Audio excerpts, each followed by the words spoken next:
You ever have that feeling like you're doing everything you're supposed to, but you still feel completely lost?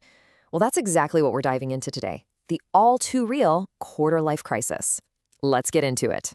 Does that sound familiar? You've followed the path, you've checked all the boxes, and now you're kind of left there thinking, wait, is this really it? Am I even going in the right direction? If that's hitting a little too close to home, trust me, you are so not alone. So it turns out there is actually a name for this whole thing, the quarter life crisis.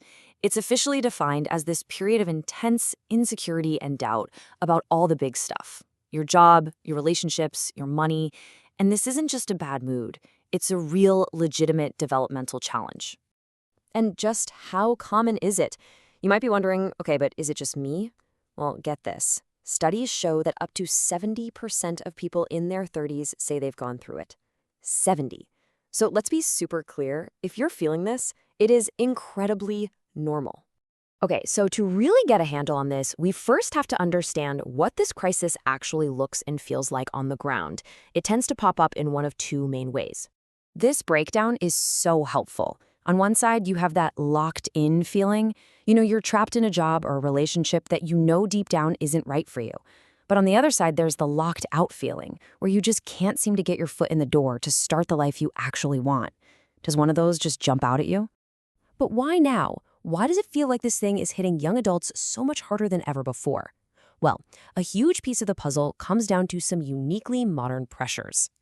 And this right here really illustrates the huge disconnect. We spend our days scrolling through everyone else's highlight reel, these perfectly curated, amazing-looking lives online.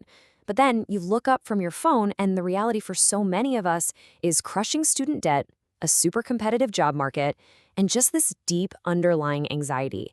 It's that massive gap between what we see and what we feel that just cranks up the pressure. Okay, so we've kind of laid out the problem. A little bleak, maybe, but here's the good part. How do we actually navigate our way through it? The good news is there is a clear path forward, and it all begins with building a rock-solid foundation for yourself. I absolutely love this quote because it just shatters this huge myth we're all sold that there's one perfect career out there just waiting for you to find it. That's not how it works. Careers are built piece by piece, decision by decision. And just getting your head around that idea, that mindset shift is a total game changer. So you're ready to start building. Where do you even begin? Well, it pretty much boils down to these three core pillars.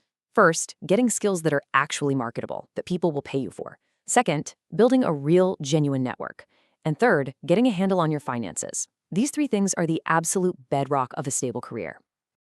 And when we say skills, we're not talking about fuzzy concepts. We mean concrete things you can do. Stuff like data analysis, cybersecurity, or even those timeless skills like sales and relationship building.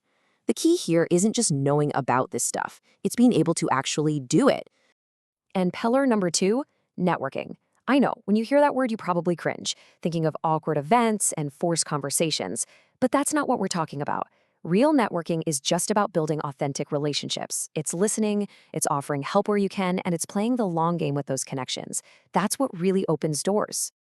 Now, this third pillar might just be the most underrated of them all, financial literacy. Think of it as your silent career partner. Seriously, nothing will chain you to a job you hate faster than a mountain of debt. Understanding your money, making a budget, that gives you freedom. That gives you options.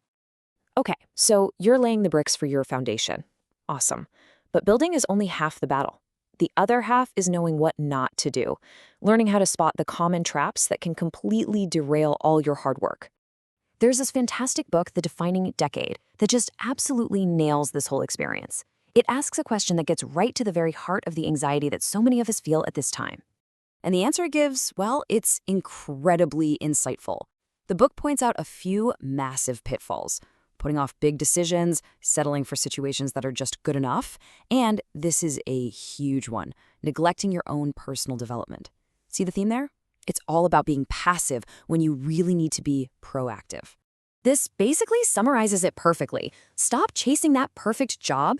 It doesn't exist. Don't be so loyal to a company that you end up sacrificing your own growth. You have to keep learning, keep connecting with people, and live within your means. Honestly, avoiding these mistakes is just as important as all the positive steps you take. So what's the big takeaway from all this? It's simple, really. Your 20s and early 30s are not some kind of dress rehearsal for your real life. This is it.